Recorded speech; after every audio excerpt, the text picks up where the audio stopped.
Bharatiya Janata party के सुयोग्य प्रत्याशी श्री दिलीप ठाकुर जी, मंडल अध्यक्ष श्रीमती निशा ठाकुर जी, प्रदेश सचिव श्रीमती सीमा ठाकुर जी, श्री किशोर राणा जी, श्री ख्याली राम जी, स्थानीय ग्राम पंचायत की प्रधान श्रीमती ज्ञानो देवी जी, ज्ञान चंद जी, सुदेश चंदेल जी, रूपलाल रतन जी, राजेंद्र भुट्टो जी और सरकाघाट विधानसभा सीट से जुड़े हुए मेरे सभी उपस्थित भाइयों बहनों, मैं अयोध्या की धरती से आया हूं आप सबको राम राम करने के लिए।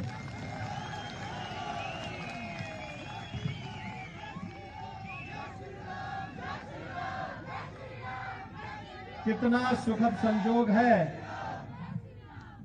कि आज जब अयोध्या में भगवान राम का भव्य मंदिर का निर्माण हो रहा है, तब मुझे हिमाचल प्रदेश के अंदर मंदिरों की घाटी इस मंडी क्षेत्र में आकर के आप सबका दर्शन करने और आपके साथ संवाद करने का अवसर प्राप्त हो रहा है। मैं आप सबका हृदय से अभिनंदन करता हूं। भाइयों बहनों, आप सब सौभाग्यशाली हैं। किस देवभूमि में जन्म लेने और देव कार्य के साथ राष्ट्रीय कार्य करने के लिए आप सबको जुड़ने का अवसर प्राप्त हो रहा है। आज भारत प्रधानमंत्री मोदी जी के नेतृत्व में विकास और समृद्धि की जिस नित नई ऊंचाइयों को छू रहा है, हर भारतवासी उस पर गौरव की अनुभूति करता है। वैश्विक मानचित्र पर भारत को एक नई पहचान मिल रही है। आज दुनिया के अंदर कहीं भी कोई संकट आता है तो वह भारत की तरफ आशा भरी निगाहों से देखता है। आज भारत किसी का पिछलग्गू नहीं, बल्कि दुनिया भारत का अनुसरण कर रही है।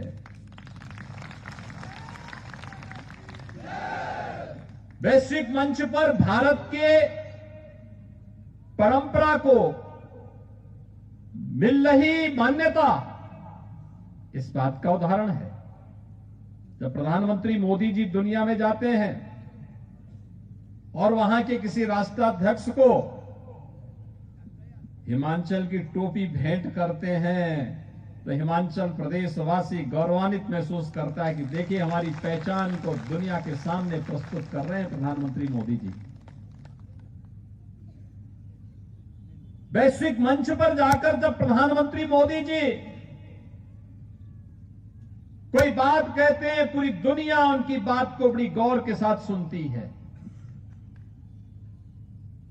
और यही नहीं, भारत के अंदर प्रधानमंत्री मोदी जी ने आजादी के अमृत महोत्सव के कार्यक्रम में जब लाल किले की प्राचीर से देश को संबोधित कर रहे थे, उन्होंने अपने संबोधन में पंच प्रण की बात की। एक विकसित भारत का निर्माण करना। हमारा देश विकसित होगा तो हम सब तो विकसित होंगे, हम सबका विकास होगा। हमारे घर में समृद्धि आएगी, खुशहाली आएगी। विरासत का सम्मान करना। विरासत के सम्मान का मतलब एक और 500 वर्षों की अयोध्या में गुलामी के कलंक को समाप्त करते हुए भगवान राम के भव्य मंदिर के निर्माण के मार्ग को प्रशस्त करना, काशी में काशी विश्वनाथ धाम का भव्य निर्माण कर देना, केदारपुरी में भगवान केदारनाथ का उस धाम के पुनरुद्धार के कार्यक्रम को आगे बढ़ा देना, महाकाल में महाकाल के उस नए लोक का लोकार्पण करना, ये विरासत का सम्मान है। आस्था का सम्मान भी विरासत का सम्मान है। तो भाइयों बहनों, राष्ट्र नायकों के लिए जिन्होंने अपना सर्वस्व बलिदान करके भारत की आन मान और शान की रक्षा करते हुए भारत को पुनः आजाद कराने में अपना योगदान किया, उनका स्मरण आजादी के अमृत महोत्सव वर्ष के अवसर पर देश की सीमाओं की रक्षा करने वाले जो जवान शहीद हो गए, उनका सम्मान करना, ये विरासत का सम्मान है। और ये प्रधानमंत्री मोदी जी के आने के बाद प्रारंभ हो पाया। गुलामी के अंश को सर्वथा समाप्त कर देना, जहां पर भी गुलामी की बू आ रही हो, जो हमारे सम्मान और स्वावलंबन के विरुद्ध हो, स्वाभिमान के विरुद्ध हो, हम वह कार्य हरगिज नहीं करेंगे। इस प्रकार का भाव पैदा करना, जाति मत मजहब क्षेत्र भाषा की दीवारों को समाप्त करके राष्ट्रीय एकता को सुदृढ़ करने का यह भाव, यही तो प्रधानमंत्री जी का संकल्प है।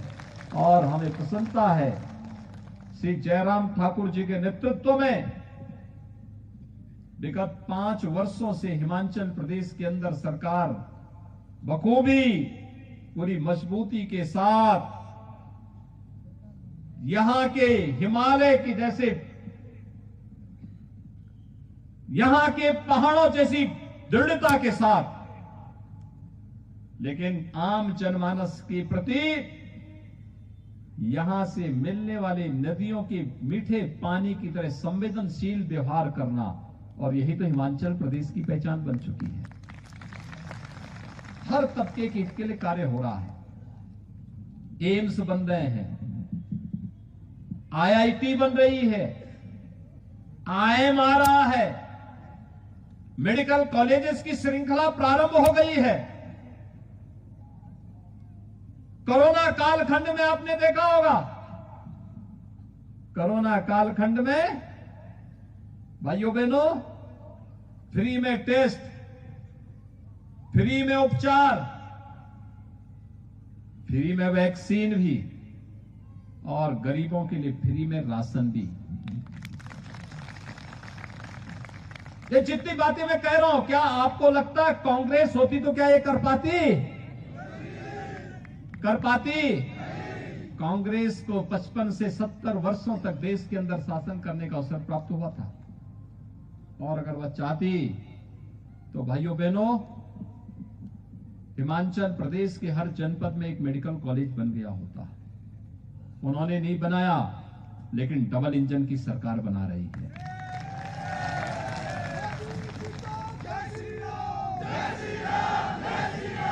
वैश्विक मंच पर कांग्रेस ने 55 वर्षों तक शासन करते हुए भारत को एक पिछलग्गू राष्ट्र बना दिया था।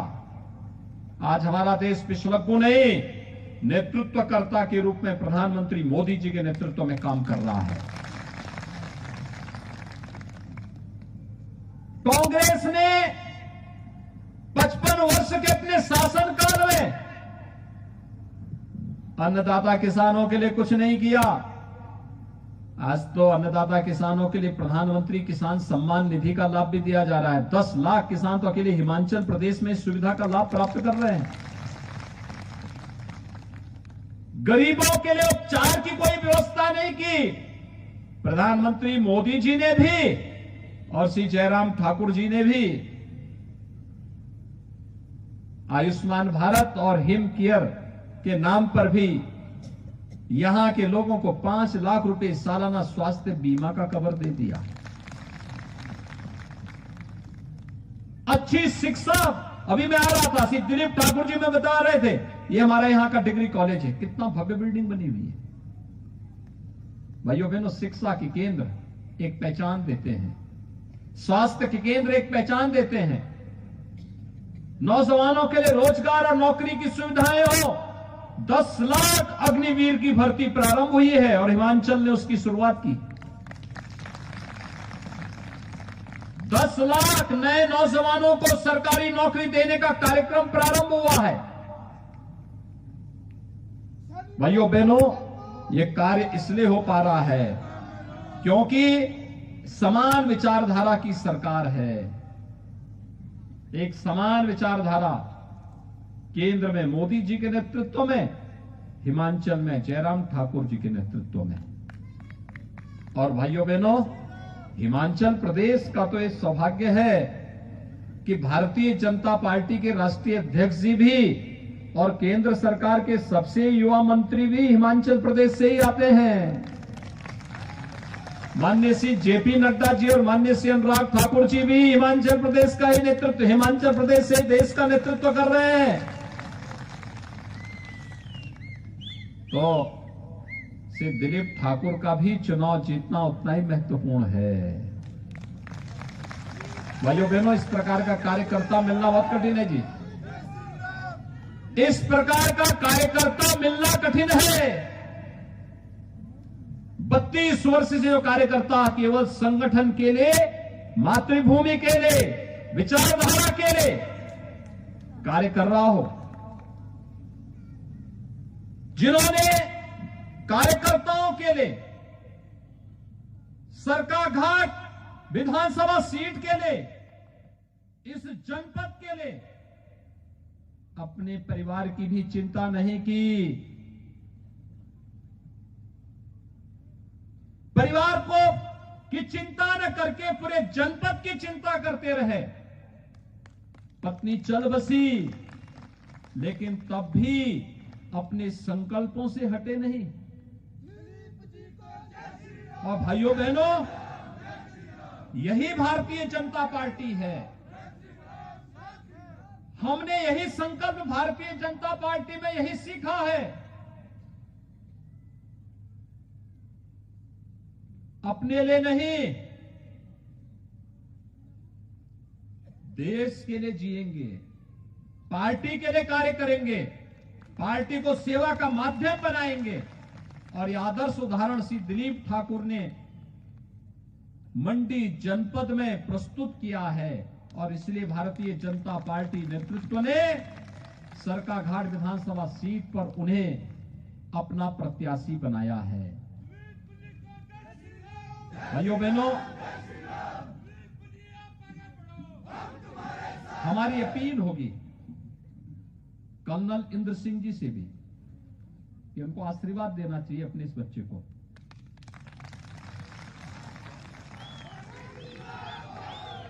जब वो पिछला चुनाव लड़े थे, तब यह कार्यकर्ता कार्य कर रहा था।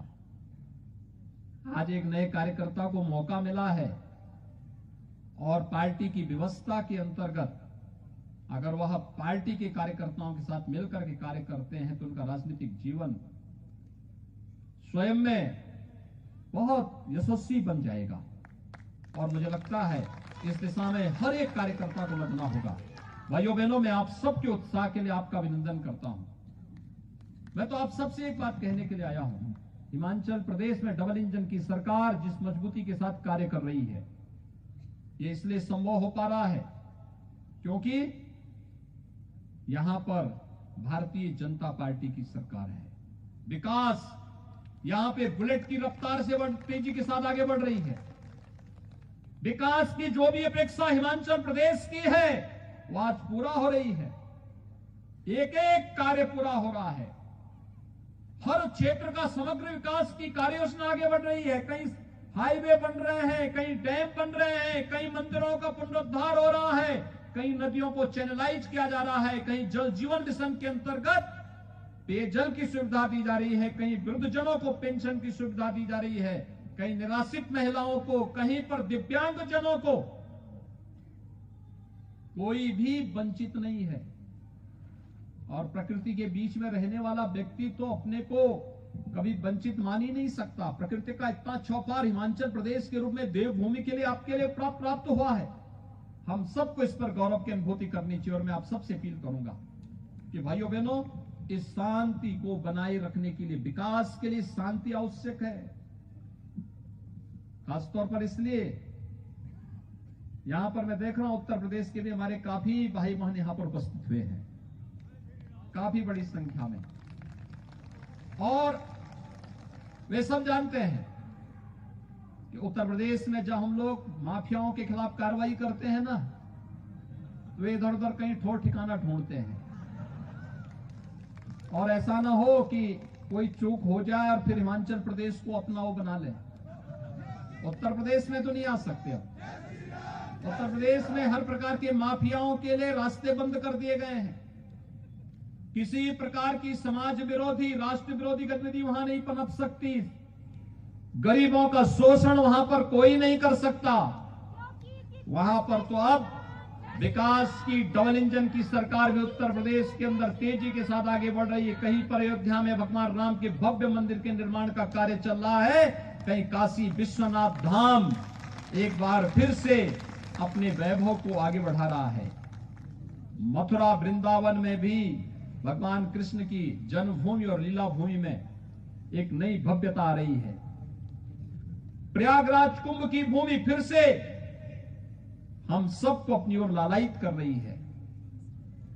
अब वहां पर विकास और समृद्धि के अलावा किसी माफिया के लिए कोई जगह नहीं। और भाइयों बहनों, हम भी इस बात को ध्यान में रखेंगे। कांग्रेस के आने का मतलब क्या होता है? अपने साथ माफिया को भी साथ में लेके आना।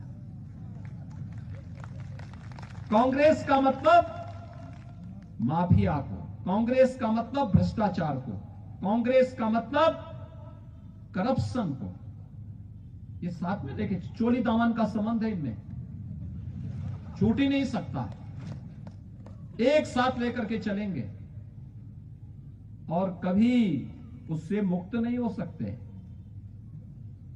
कभी मुक्त नहीं हो सकते ये लोग। और इसलिए देश की जनता कांग्रेस को अब हाशिए पर पहुंचाने के बाद राष्ट्रपिता महात्मा गांधी के सपने को साकार करने जा रही है। कांग्रेस मुक्त भारत, और कांग्रेस मुक्त भारत को आपने सिद्ध किया है, इसको आगे बढ़ाने की आवश्यकता है। और भाइयों बहनों, मैं आप सबका आह्वान करूंगा, 12 नवंबर को चुनाव है। श्री दिलीप ठाकुर को भारी बहुमत से विजयी बना के भेजेंगे ना? भेजेंगे। जहां तक मेरी आवाज जा रही है, दोनों हाथ उठा करके बोलेंगे, जिता करके भेजेंगे। भाइयों बहनों, श्री दिलीप ठाकुर जिलाध्यक्ष भी हैं।